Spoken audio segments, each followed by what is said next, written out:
see is the different ways that we have in order to connect to this device. So let's go to the presentation.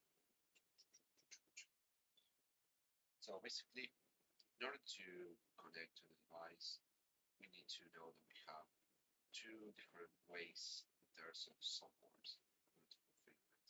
So we have the Modicon EdgeIO Configurator. We have also the possibility to use the web interface. So once we open a browser, we just type the IP address, then we should be able to access to the same configuration. So how we can physically connect to this device. So basically we have the possibility to use USB-C over here in order to access USB-C, okay, the front that has their own IP address and everything. Let me just put that later.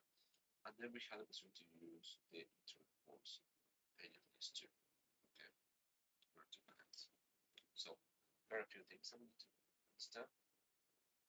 If we use the USB-C, it has already defined a specific IP address, 192.168.200.1, and the subnet mask is that one, 255, okay, 0.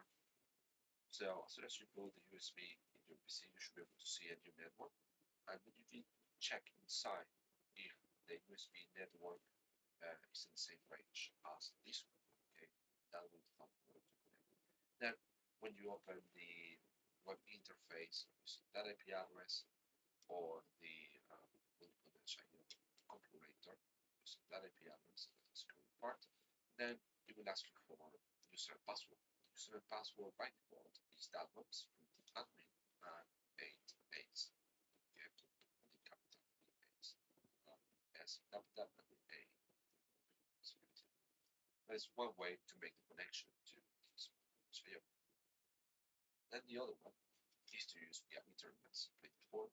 And if it's the first time you're trying to connect with the unit, okay, it's important to know how to get the default IP address. Okay, default IP address is 10 and the last 4 digits of the MAC address. The MAC address is below the router switches, okay, as shown there. See that much better there. So just need to take the last 4 digits, use the calculator, get your PC, change the hexa to decimal. Okay, you don't need to use the 4 digits, it's just 5 2, okay, in order to change that. Once you get that, then you should be able to access to web interface or configurator, access via the IP address, you just know which one it is. Then it will ask you to change the password, okay, because by default it's that one set as USB, and then you need to change that for admin, okay, so these are basically the 2 ways that we have to communicate with the signup, so with the Modicon EdgeIO Configurator, okay. It's very simple. You just need to know the default IP address for the device. Once you connect, then you can change the IP address. You can also change the one for USB. But for USB, leave it is okay. But it's important to remember the password and the password. And if you forget the password, then some factor will reset that. So thank you very much for watching this video. See you.